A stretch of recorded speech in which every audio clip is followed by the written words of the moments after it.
Indian medical association म्हणजे MBBS आणि MBBSच्या वरच्या डिग्र्या असणाऱ्या डॉक्टरांनी काल एक महाराष्ट्रभर सर्व जिल्हाधिकाऱ्यांना एक निवेदन दिलं होतं 24 तासाचा अल्टिमेटम ओपीडी सेवा बंद करून, की शासनाचा जो सध्या घाट आहे BHMSच्या डॉक्टरांना एक 6 ते 1 वर्षाचा ब्रिज कोर्स छोटासा कोर्स करून ॲलोपॅथीची प्रॅक्टिस अलाउड करणे आणि जनसामान्याच्या आरोग्याशी खेळणे याचा आमचा 2012 पासून विरोध आहे।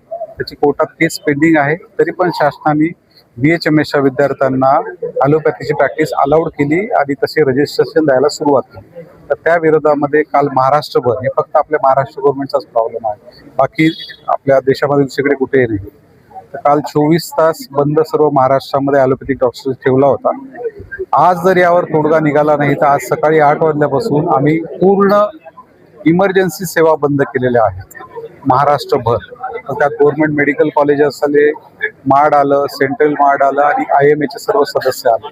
जर आज तोडगा निघाला नाही तर हा संप असाच पुढे चालू राहील आणि जर काही रुग्णांच्या आरोग्यावर याचा परिणाम झाला, दुष्परिणाम झाला, ही सर्वस्वी जबाबदारी ही शासनाची राहील, कारण की शासनाबरोबर आम्ही मागच्या 14 वर्षापासून याचा पाठपुरावा करत आहोत।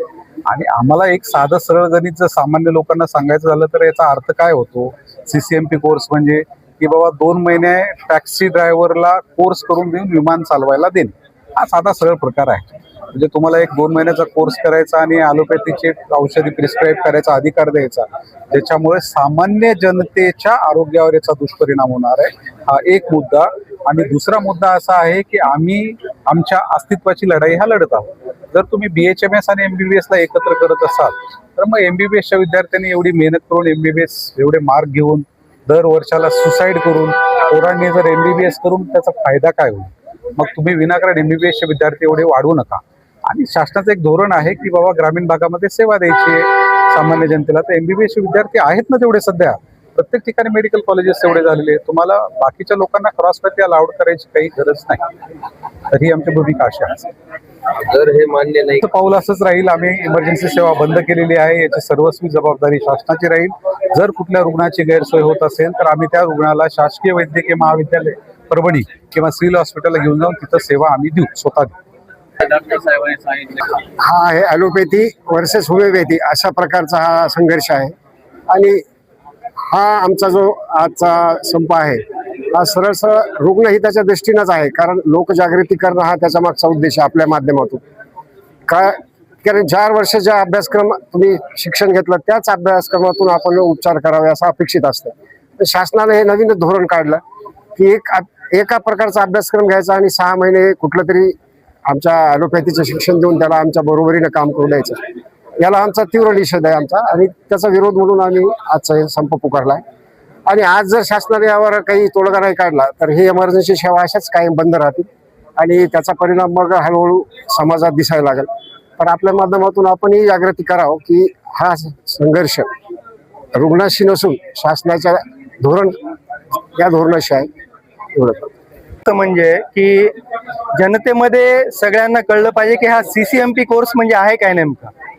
BHMS ची डिग्री झाल्यानंतर CCMP म्हणजे certificate course in modern pharmacology. Pharmacology हा पूर्ण MBBSच्या अभ्यासक्रमातला 1 वर्षातला एक विषय आहे आणि या फार्मॅकॉलॉजी विषयामध्ये फक्त औषधशास्त्र म्हणजे औषधांची माहिती असते।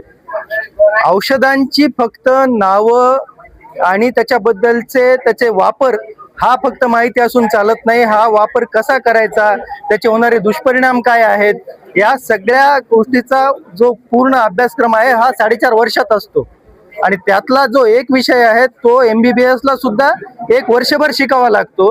तो एक विषय आपलं सरकारचं म्हणणं असं आहे की ज्याचं याबद्दल काही नॉलेज नाही ज्यांना, त्यांनी हा फक्त 2 महिन्यामध्ये शिकावा आणि MBBS असल्यासारखा सगळ्या रुग्णांचं त्यांनी उपचार करावा।